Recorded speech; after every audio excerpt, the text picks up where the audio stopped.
A prejudiced bully ruined my life, so I obliterated hers. When I was in elementary school, I had a bully. I'll call her AIA because it's the only nice thing I will ever do for her. It all started in the first grade. She was an instant popular girl because she talked about her time in Ghana. She was born and raised there up until she was 4 years old when her parents immigrated to America, and I thought that was so cool because the only immigrants I have ever known were from Mexico. I'm also Mexican, which is something you need to remember, because we lived in Texas. I asked her what life was like in Africa. She looked at me and said in a very smug voice, "A lot better than Mexico." I thought that was weird, but I let it go because we were kids at the time and I think she just wanted to be cool or something. As the year went on, she always made offhanded comments about me being Mexican, and it was always directed towards me. It wasn't until the second grade when we were just learning this brand new word that we have never heard of before, prejudice. 7-year-old me at the time vaguely understood it because my mom taught me the words that were derogatory towards us and wanted me to be aware of them. Anyway, we were watching a cartoon about Martin Luther King Jr. and we were at a scene where the protesters were being unjustly arrested. I thought it was cruel and didn't think it was fair. AIA looked at me and shouted, "A Mexican like you would never understand," followed by a bad name for Mexican people. I was horrified at being called that in the middle of class, and I looked at my teacher who just shrugged her shoulders and went back to the show. I couldn't believe it. We're learning about the civil rights movement and I was called a term in front of everyone. I tried asking my teacher why she didn't say anything because what they called me was a bad word towards me and my ethnicity. All she did was say, "It's just a word, sticks and stones." I ran home in tears and told my mom everything. She was upset at first, but at the time she told me that AIA probably didn't know that that word was a bad word towards Latin people and maybe she'll figure it out when she's older or say sorry the next day. How wrong my mother was. For the next 4 years, AIA would throw racial slurs at me, calling me the Mexican who eats nothing but beans or a wetback because I must have crossed the Rio Grande River. I begged her every single time to stop and I went to my teachers pleading with them for help, but they never did anything. It wasn't just the terms she threw at me. She would insult me for the way I looked, the way my hair was, why I was bigger compared to the other girls who were slim. She wasn't a model herself either. Things got worse in the 4th grade.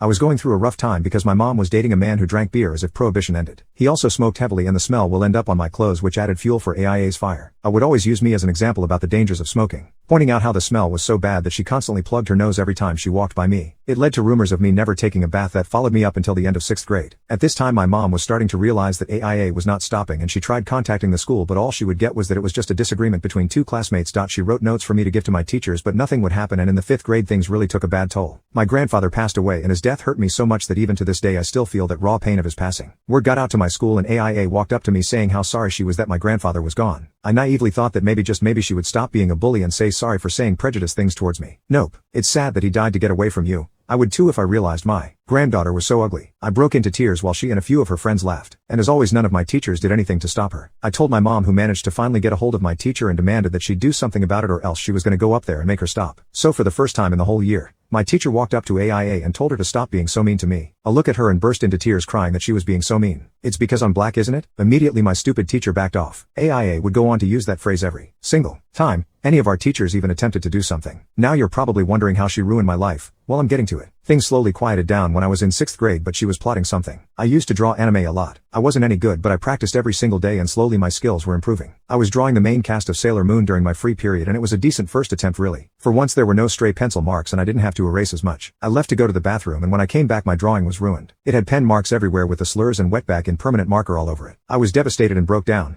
I worked so hard on that drawing and it was vandalized with hate. I looked over to a group of desks where AIA was sitting and I saw her laughing. She and a couple of her girlfriends were saying how funny it was that I was crying over a stupid picture, and I saw that she had that stupid permanent marker on her desk. I marched up to her and yelled at her. I demand to know what it is about me that she hates so much. Why was she acting like this towards me when I did nothing to her? I was crying. I was screaming and my teacher told both of us to go to the office. I thought we were finally going to solve the issue, but as always I was wrong. My principal looked at the both of us and said that I should apologize. Me? What? Principal? Apologize for yelling at her. Just because you're upset over a drawing doesn't mean you have to yell at a classmate for it. Me? But she ruined my drawing. She wrote slurs all over it. I should point out that she even had permanent marker stains on her hands. Me? Why aren't you telling her that you don't tolerate racism in this school? Why are you always taking her side? Principal, I'm not taking sides, young lady, but those are just words. Sticks and stones. I honestly didn't know what to feel at that moment. I realized that AIA was getting away with her prejudice and there was nothing I could do about it. I still refused to apologize and the principal called my mom, who demanded that the principal do something about AIA, but nothing happened as always. After that incident, AIA was emboldened at the fact that she could get away with the bullying and made my life hell. She destroyed me. It was to the point where I could no longer draw again. Even to this day, if I even try to draw a character I liked, I would break into tears and just stop. My mom tried everything. She pleaded, she demanded, and she threatened, but my school just brushed it off as an overprotective single mom who just didn't like seeing her overly sensitive child hurt. In my mom's perspective, from what she told me, she watched as her happy-go-lucky little girl slowly morphed into a sad and combative teenager. I developed a hatred towards my own ethnicity and I cried that I wished I was white because I hated being called those words and I hated the way my face looked because I could see my Native American features. That's right.